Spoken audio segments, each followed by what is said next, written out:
Untuk proses order sudah selesai, kita bisa lanjut ke bagian inventory. Di inventory ini akan ada beberapa hal, salah satunya untuk penerimaan barang, misal tidak melalui PO. Misal kita tidak memerlukan modul PO-nya, kemudian kita langsung ingin mengurus inventory saja, itu bisa langsung dari ini ada beberapa gudang, kita pakai yang gudang Bekasi misal.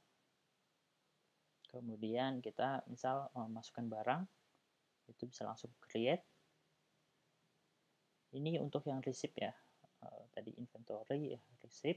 Kemudian kita bisa langsung, kalau di sini kita bisa terima dari misal PBF sesuatu, kemudian kita bisa terima langsung barangnya apa, misal amoxicillin.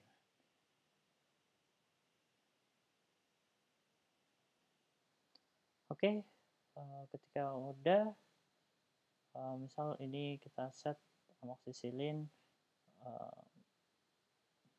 kita set dulu amoxicillin, kita set saja dannya berapa, misal 1000, confirm, kemudian kita bisa langsung validate. Ketika kita validate, selesai, otomatis stok masuk ke gudang yang ini untuk 1000 buah. Selanjutnya di sini ketika sudah 1 bulan beroperasi atau semacamnya, nanti kita bisa melakukan stock opnam. Stock opnam itu melalui menu operation, inventory adjustment, kemudian kita bisa tambahkan create saja di sini, lalu kita bisa punya inventory reference, kita isi saja misal stock opnam bulan Mei.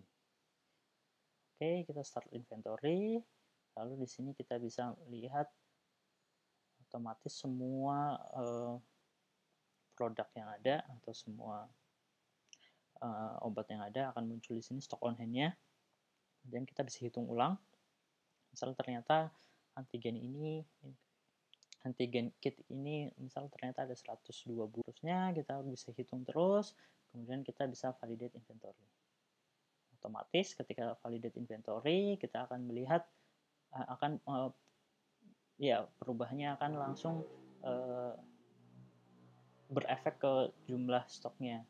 Kita bisa melihat juga di sini product move-nya, apa sih yang terjadi tadi. Jadi di sini terlihat dari virtual location, ya ini ya tidak dari mana-mana, kemudian ke Jakarta Stock itu ada 1 buah untuk antigen kit. Oke, kemudian kita bisa print sheet juga, jadi nanti kita bisa lihat setelah perhitungan hasilnya seperti apa, hasil akhir perhitungannya dari stok opnam. Nah, di sini akan ada daftar obatnya, kemudian ada jumlahnya.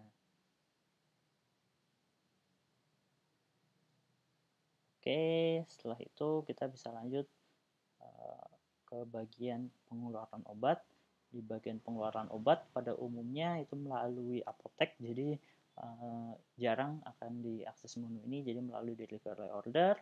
Kemudian kita bisa keluarkan obat sama seperti resep, jadi kita bisa buat, create, lalu kemudian kita bisa set ke siapa, misal ke Ahmad Herliansyah, kemudian kita bisa set obatnya apa, misal paracetamol lagi dari 1000 unit. Ini dari gudang yang mana, kalau misal ada multi gudang beberapa atau source location-nya ini bisa di set. Kemudian setelah itu kita bisa validate, otomatis 1000 buah paracetamol akan keluar. Oke, setelah itu kita bisa lanjut Untuk reportingnya kita akan punya inventory report. Inventory report ini akan berbentuk seperti ini. Jadi masing-masing obat akan terlihat pergerakan jumlah totalnya, misal ada di beberapa warehouse atau beberapa gudang, itu akan muncul. Kemudian kita bisa lanjut ke stock move. Di stock move ini akan terlihat pergerakan dari masing-masing stoknya. Jadi misal tadi mungkin kita lanjut bukan ke stock move tapi ke product move saja. Jadi di product move ini akan muncul ke masing-masing obat. Jadi obat ini bagaimana sih runutannya, kenapa sampai ke angka yang sekarang.